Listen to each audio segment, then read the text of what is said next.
Resumes are one of the most important tools you have in your job search. It represents who you are, and a resume needs to effectively tell your story to an employer. Often they say that employers probably spend about 15 seconds deciding whether or not they're going to spend time learning more about you.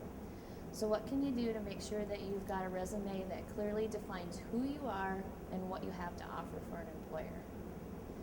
It's very important to include the right information. And do you have a goal in mind? Do you know what type of job you're looking for? Because the information you put on your resume needs to speak to that. It needs to highlight those skill sets, those accomplishments that you can offer to a current employer. Often a resume has the basic information, including contact information. Your name always needs to be in larger font. Again, that's the first time and first impression an employer will get a sense of who you are. You also need to talk about your education as well as your work experience that's relevant to the job you're hoping to land.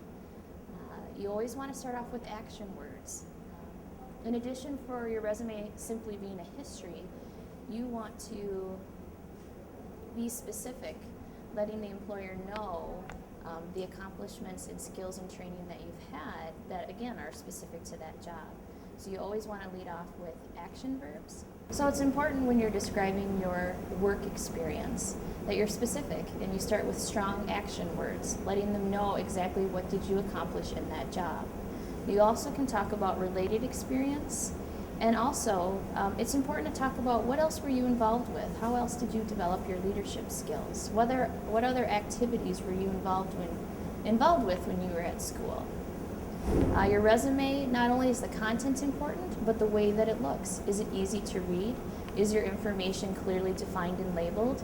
Can the employer quickly get an idea of who you are and what you have to offer them?